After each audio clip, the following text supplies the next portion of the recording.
Hello, and welcome to Hospice Insights, the Law and Beyond, where we connect you to what matters in the ever-changing world of hospice and palliative care. AI in action, exploring how AI is helping hospices do things in new ways. Dina, I'm so excited to have you on the podcast. Great to be here. Yeah, it's I've been wanting to do this podcast for a while because a couple episodes ago, I had one of my colleagues to talk about AI and, lawyers are all about risk and, the things to think about before you adopt AI and whatever. But this is a really fun conversation because it's really talking about all of the exciting opportunities that there are for AI and the tools that are out there. So I've been looking forward to your passion for this area is contagious. And so every time I talk to you, I'm like, oh my God, new ways of doing things. And so anyway, I've been really looking forward to this. So thanks for taking the time. Um, so Thanks so much to you. yeah. And so you're the CEO of Vitalis, which is a software technology company, but you didn't always do this, right? So tell me a little bit about your background and how you came to this work and sort of what drove you to be passionate about, because you're really focused on tools for hospices and maybe home health too, but really fixing trouble spots for hospices. Yeah, that's a great question. And my background is a bit diverse. I actually come back to our backgrounds. I got a doctorate in mathematics education way back when. I can barely remember those days and spent some time as a university professor. And I just remember my dissertation advisor, Carolyn Marr, saying, get your dissertation and run and then put the world on fire. And I just feel like that's been driving me ever since. So I've been looking for places where I can, make a change and see where we can really bring value to people and to industry. So that's really like what's been driving me throughout my career. And most recently, over the past several years, really got deep into data analytics and AI. Way before most of the world knew about ChatGPT, we were thinking about how to get AI to solve industry problems. And we put a really big focus on healthcare because, that's really where it really counts and matters. Yeah. And we have a very strong mission behind everything that we build. And, that focus on hospice where, those last minutes count the most and where we can help the people who are putting their hearts into the work that they do and spend the time that they need with their patients, do their work more effectively and more efficiently is a super strong mission that drives us.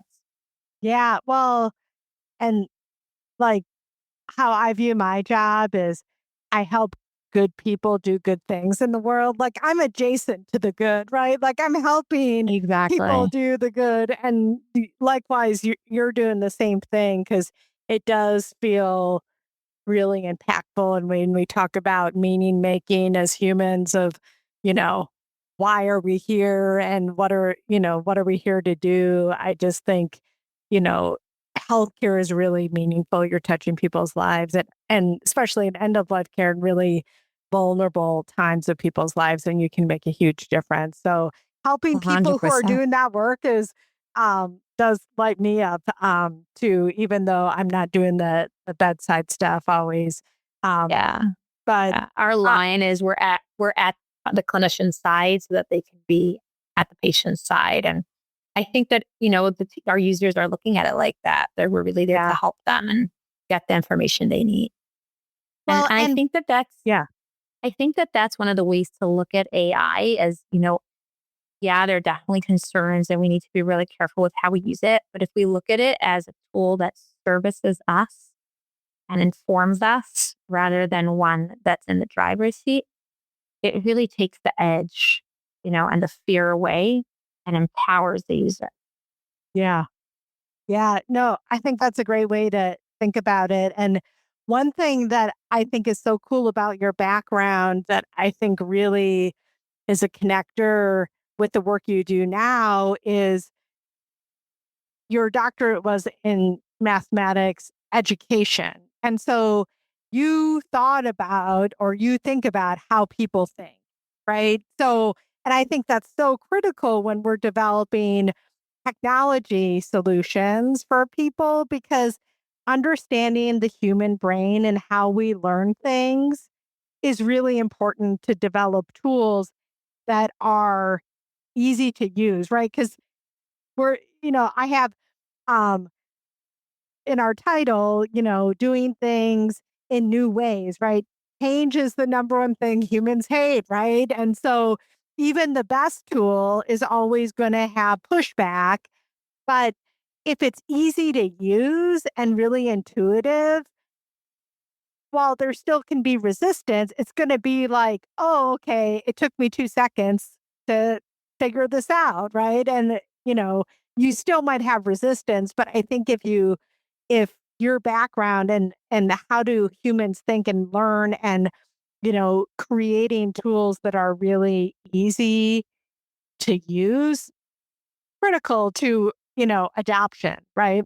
That's so interesting. I actually never thought of it that way. Like I always know I was bringing the numbers and data side, but I think you're spot on because one of the big focuses on the team is what does the user need, right? Let's draw the target and then fashion that product around it so that it's really servicing the user and, move quickly. If the customer needs something, we don't need bogged down by bureaucracy. We want to be able to deliver the products that are really going to make a difference in hand.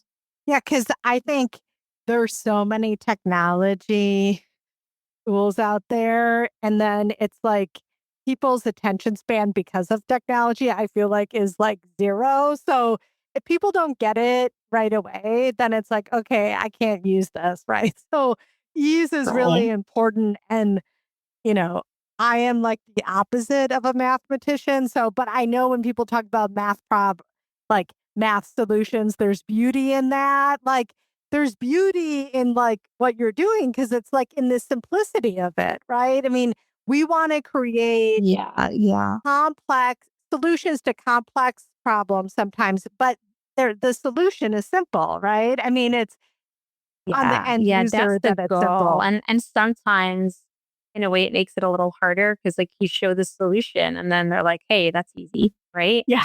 But there is that value there that's hiding behind it that's so complex and making it easy for the user to digest.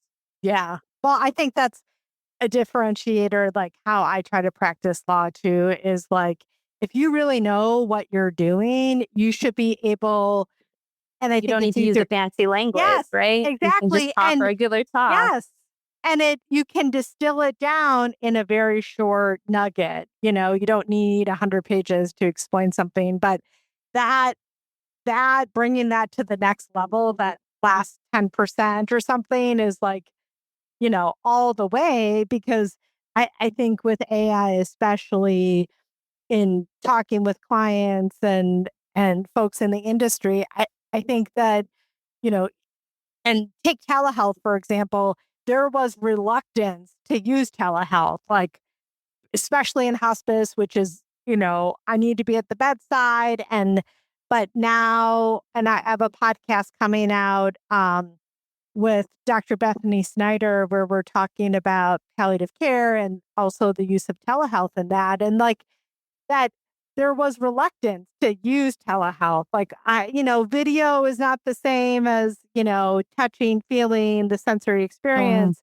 of being in a room with someone. But I think people, have overcome that hurdle because they see a lot of benefits of it. So I think in terms of lessons learned, like telehealth is sort of one of those things too, where you would have given a survey 5 years ago is could you achieve the same results with telehealth? And people be like, absolutely not, right?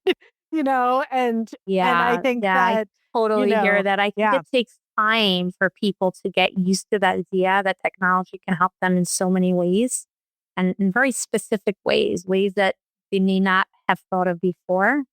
And like getting over that hump of like accepting how technology can make a difference in your workflow is one that takes time. And I think that that's also, a piece of what we're trying to do is ease it into people's workflows so that it's really helping them and serving them and they look at it as a friend rather than them. Yeah. And I think that's so important.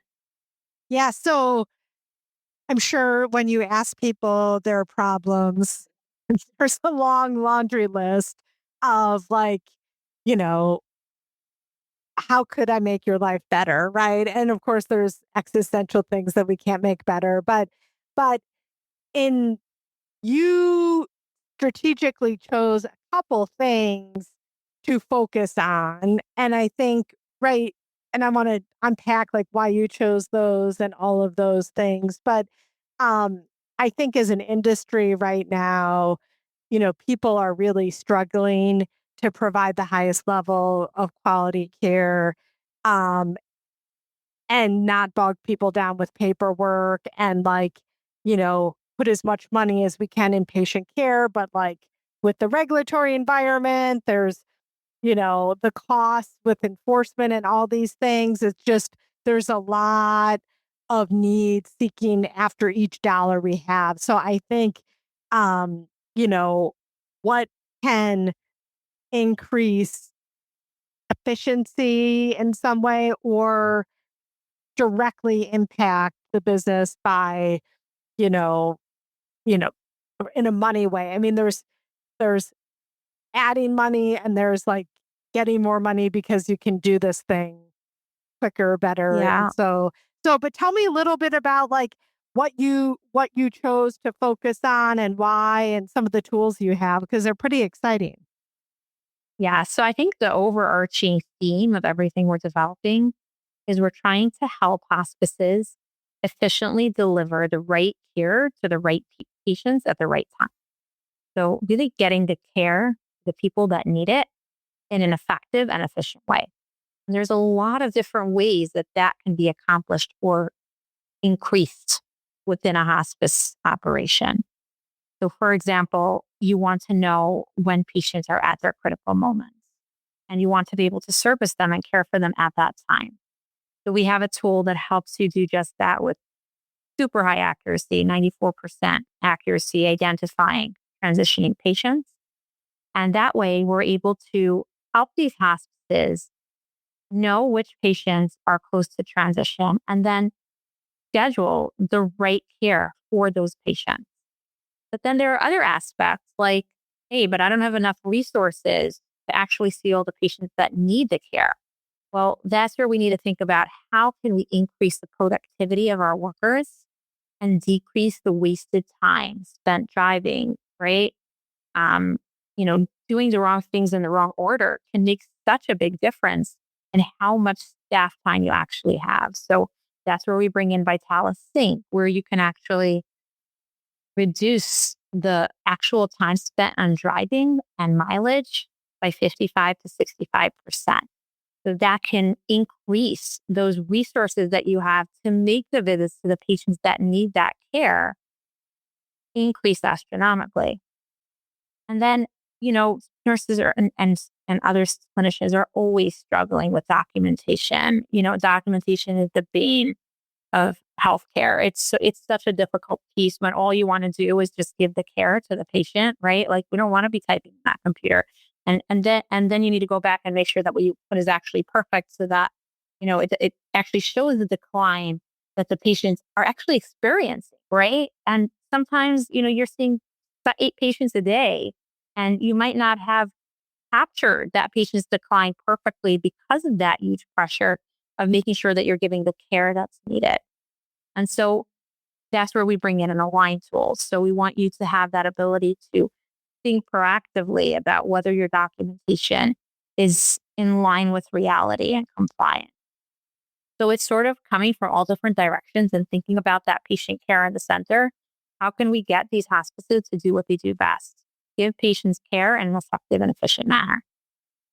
Yeah, I think that when you're talking about, the documentation piece, especially, I feel like I hate it when I go to the doctor now and no one even looks at you. They're just typing the computer the whole time. And I know that as an industry, we're, trying to document at the bedside, but I also think we don't want to interfere with the connection we need to have with patients. And I think really So skilled true. folks, like you can jot down, because I had a really positive experience where I felt like I was being listened to, and they might jot something down to remember, for their documentation, but I still felt like 110% of the attention was on what I was saying.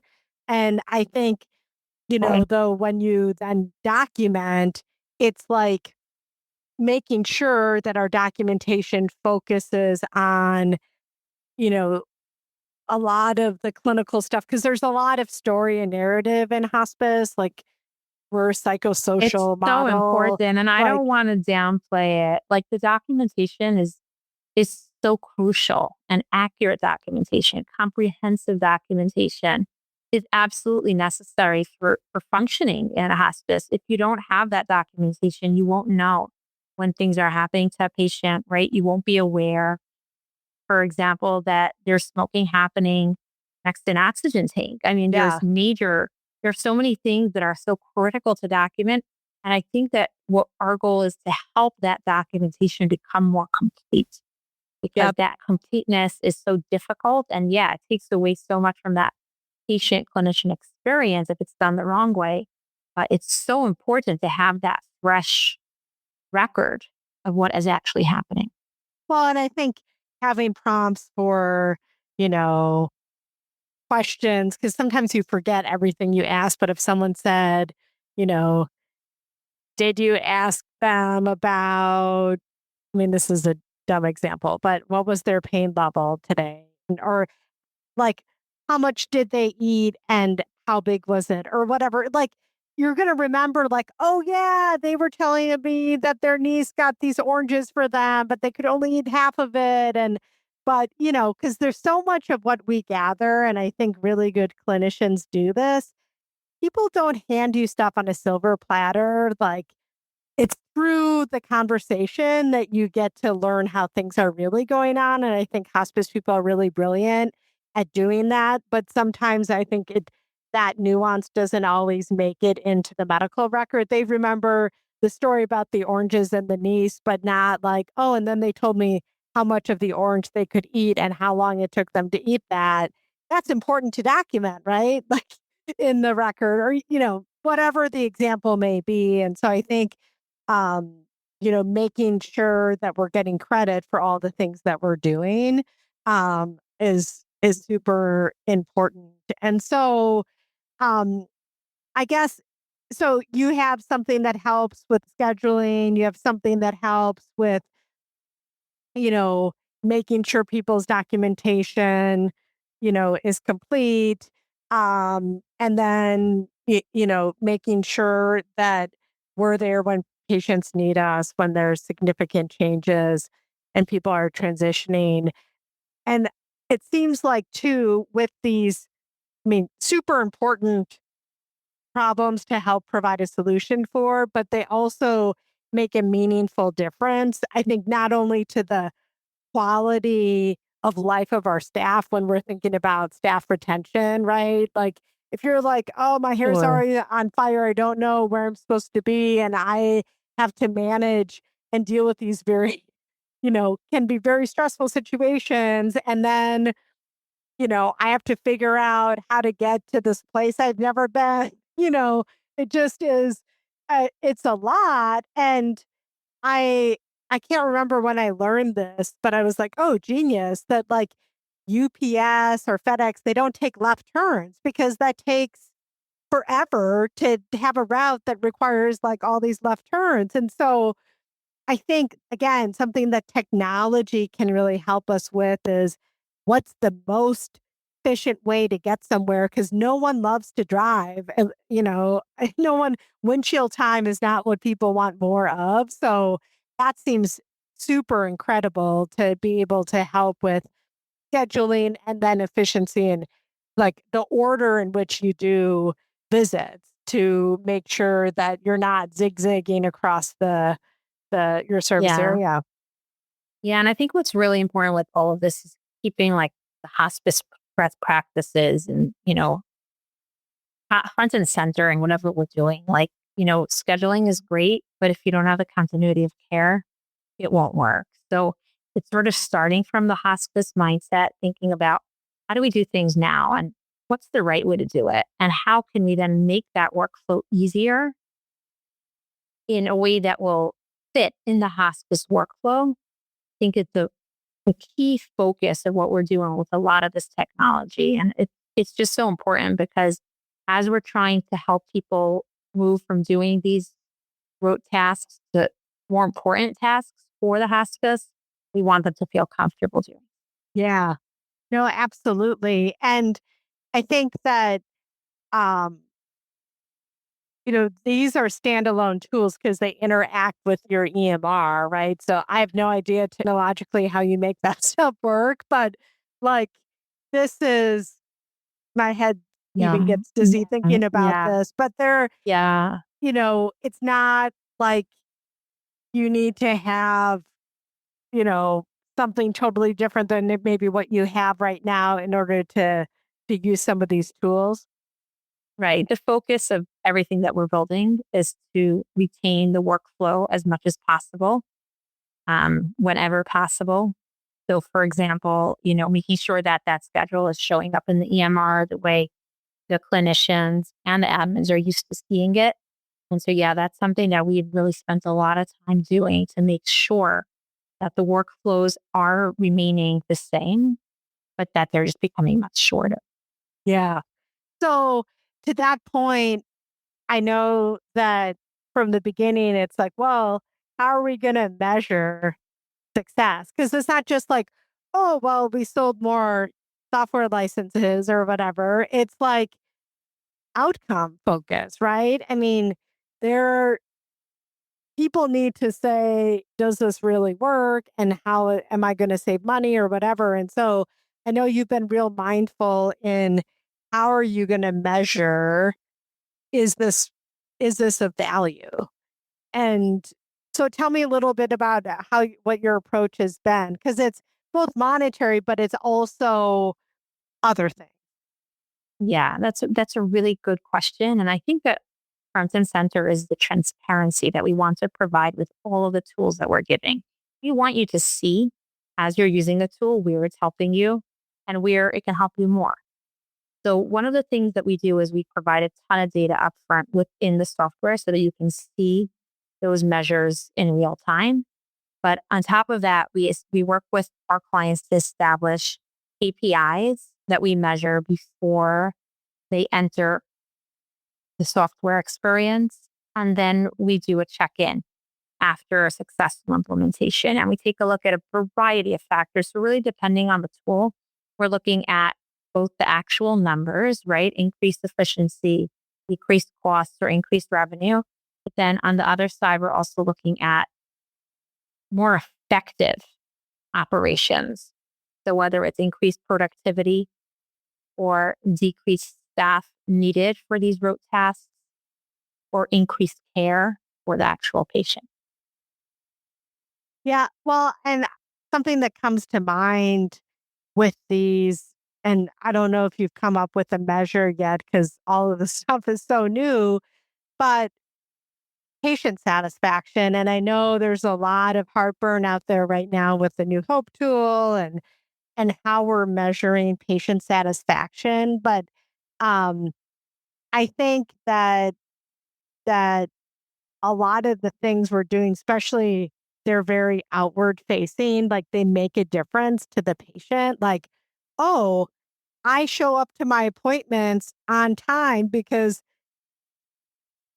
knew how long it was going to take me to get there because all this stuff was pre-planned out and I didn't have to, and that's going to, in terms of patients and families, really going to aid in their um, sense of accountability. I mean, those visits when you're on the other end of them are really important and you're waiting and, you usually have updates about what's going on. And so it seems like there's a lot of value with some of the stuff in terms of the patient experience too, of That's like right time, right care, we're there when we need you, you need us, and so Yeah, 1,000%. And I think that throughout the tools that we developed, that was a very big focus.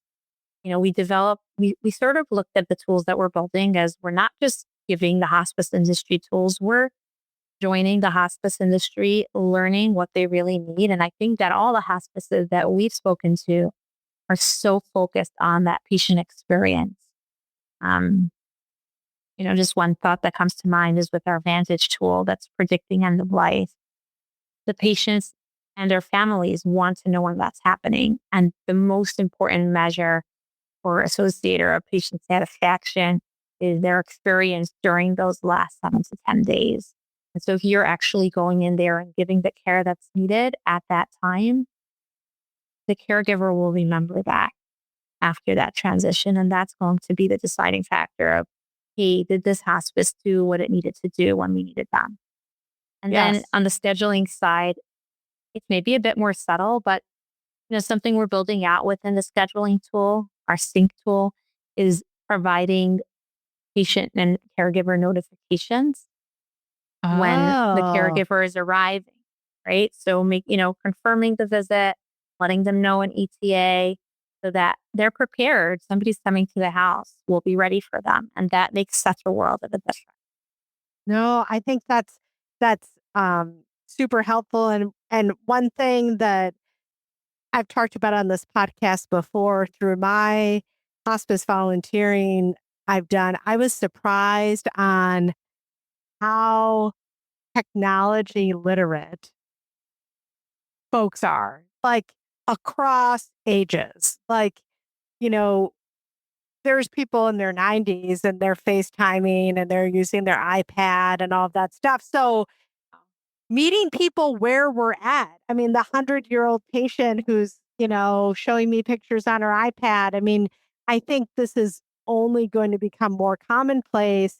And especially, right, the unit of care in hospice is both patients and their families. And so, even if not, the patient, if they're geriatric, but, their loved ones are probably on technology, right? And so, I think like, and I know that hospice is adopting some of this, but I think we really need to think about how technology in so many ways can help us do things that we're doing better and meeting people. This isn't just like efficiency. This is actually a differentiator because people want to communicate in that way. Like, I don't want to have to get a phone call all the time. I want someone to send me a text or, an email. So, like, we all talk about I'm midlife now and you have older parents. And if you have kids, you got kids. Like, you can't always get off and answer the phone. Right. And so I think just different ways to communicate with people to make that experience feel better. And again, it's not replacing, the presence because I think presence is really Sure. important, but it's like how we deliver It's that presence. increasing the touch points, Yes. hospice being the remote care, the remote model that it is where, you're sitting at home, but you're signed up for hospice. Having those additional touch points can make such a difference in the patient and their caregiver feeling like, hey, this hospice is here for me when I need it. Because I know from personal experience, like when you're in those moments, time passes differently. Like, and this is sort of a philosophical point, but like, right, lived time does not feel the same. Like 1 minute doesn't feel like 1 minute, depending on where your experience is. So, like, Mhm. when you're, at the end of life, time can be passing very slowly. And so people, again, circling back to patient satisfaction, like you weren't responding and maybe you responded in 15 minutes, but when 15 minutes feels like 2 hours because you're stressed Right. out because someone's having, pain or they're vomiting or, I mean, it feels like a crisis. And like, how do we, you know, meet people in that way? Because, I think there's so much potential for technology to help us do what we do better. And I think consumers want that, and we almost the hold back to doing things differently, because again, humans don't always like change. But I think it's a really exciting time to actually allow people to do more of the work as to why they got into this work to begin with, because it just, who wants to spend time, driving around in a car and feeling like you're behind schedule all the time? I mean, there's just a lot of things, and obviously turnover and staff retention is critical. And so I just see that there's so many opportunities. And I know you always have a pipeline of ideas, right? It's like, but one thing I've really enjoyed is, and I think because you're small and nimble, is like you can take an idea and bring it to fruition fairly quickly, but also like you have resources and people who are really skilled at this. And so it's not like a big behemoth, like you got to turn the ship around. People can have ideas. And I know you've really welcomed people's ideas about what are their pain points and how can I solve that, to really come up with new things. And so I guess, you know, there's both balancing the dream with like, okay, but I have these things in the works. But, you know, talking about dream state at the moment, like what's in the horizon that you're excited about? And both in like these hospice tools, but what's going on in AI more generally too? Like, what's the horizon like? It's a really good question. And my dream is to really converge everything that we're building into a one-stop shop where clinical software is an easy to use experience. So, you know, right now EMRs as they stand they are bureaucratic and they are hard to pivot. And I think and for good reason, because it's a very responsible software and it's a software that has to be careful and cautious in the steps that it takes. But I think that if we rethink how the EMR is going to service our clinicians and our clinical service, that will help us re-envision, where that AI can fit in, whether it's bringing the information to your fingertips when you need it, right? Taking that patient chart and bringing it to your fingertips, or bringing the patient data into the system and then combining it. So, when I think about our product, we have all these crossovers, patients at end of life, they need more visits scheduled out, right? So there are these natural synergies between what we're developing. And when you start taking a step back and looking at the big picture, it's like, hey, how do I take the information I have about my patients and use it? Yeah. Yeah. Well, and I think as you're saying this, when, as you probably know, we work with a lot of hospices on audits and, defending eligibility on the back end. And, you know, we'll oftentimes say, can you run a report on this? Like, what are all the weights? What are all these and I, and some people are more skilled than others of doing that. And you're like, why is that not just commonplace that every single, IDG meeting, we have graphs and trending of like what's going on with this patient? Because an age old thing hospices would always say is paint the picture. And I'm not saying I'm very for narrative text, but I also think, how can we consolidate data for ourselves to see our own trend? Like, oh, I forgot that happened 2 weeks ago. Like, how can we visually, I think, visualize the medical record in some Yeah. way? So it's not just Yeah. words, and not just even word searchable, but, and I haven't used, The information that you need when you need yes, it, right? Make in sure like to a give this patient that digestible, medication. yeah, yeah, Yeah. exactly. Because it's like, when we're defending GIP eligibility, it's like, how many med changes did we have in this period of time? How many times do we have to give PRN medications? And having graphs and charts that depict that, because those things can be way more powerful than drafting a paragraph about they got this medication, then they got that medication. Like a visual is powerful. And I just think it's back to what we said before. It's like the distillation of ideas into a visual format. And I think, we as humans are very visual people. And so, not that language isn't helpful, but like, how can we create charts and visuals to organize information that we already have, but like Yeah. making it like I can understand it more, and like the trajectory of painting the picture, right? Like through a graph that you don't have to like spend 10 hours creating that graph by going through each nursing note and finding all of this and stuff. So I don't know. It just that struck me as you were saying that about the Yeah. And I EMR is think, just such a linear and like very word based document and not very visual. yeah. Yeah. And I think also just the action oriented approach. Like what does this clinician need to do right now and why? And give them that information when they need it so that they don't need to sift through it and they just have that, oh, I need to increase meds. Oh, I need to increase visit frequency. That information can be based on that huge bed of clinical data that's sitting in the file or in the chart. But then it's not something that the clinician needs to sift through. Yeah. They're right where they need it.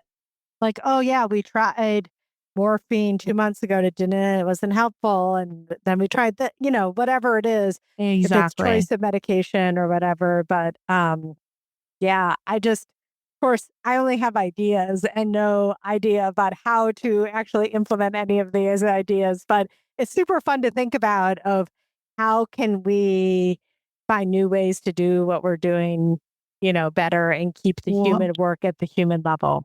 So, yeah. And um, I think in hospice, people are doing very taxing and deeply human work. And in addition to the functionality, we want to bring that color, that encouragement, positivity to these workers' days. We want them to feel energized by the software that we're giving them so that they feel good and they're fun to use. And it's something that we really put a very big focus on, even though it seems so ancillary, because we know the day in and day out of these clinicians and providing that life within a software can make such a difference in their morale. right? Apple knows that. My little fitness app saying, "Good job, Meg. Good morning, Meg," was what my Apple Watch says when I wake up. I mean, I think like, we can laugh about it, but we're all need reassurance and what you're doing matters. Go, Meg. Keep it up. I think can be super helpful. Um, and I guess with all of this, you're doing so much and, we're talking about like fun stuff and not necessarily how do you accomplish all of this, but how do you stay inspired and passionate about what you're doing? Um, because, it's a lot. What you're doing is a lot and is what's your grounding point? What do you keep going back to that keeps you fired up? That's a really good question. And on a personal level, in addition to the difference that we're making within the industry and within healthcare, we've put a really big focus in our business of, building our mission of bringing talented women into the tech workforce. And that's it's what wakes me up in the morning and a very meaningful part of everything that I do is, bringing people into a tech workforce where they can make such a difference and achieve excellence in delivering that technology. And I think that that's my day to day is seeing that vision come alive and actually make a difference in our patients' lives. It just connects all the dots for me. Yeah, I totally. agree. And especially with the focus on healthcare, and especially in hospice, I'm making this up, but, you know, 90% of people in hospice are women, right? And so, like, Oh, are you serious? Wow. well, it's super, super high. Um, and, I just think, other parts of healthcare may not be, if from a leadership standpoint, as female dominated. But I mean, I think too, that's an exciting thing because, um, especially in tech and I know STEM in general, where are women and what is their, percentage and that they feel that there's opportunities and stuff. It's sort of, I don't know if engineering is the same way, but I know back in the day, like Oh, totally. finding a female bathroom in the engineering building.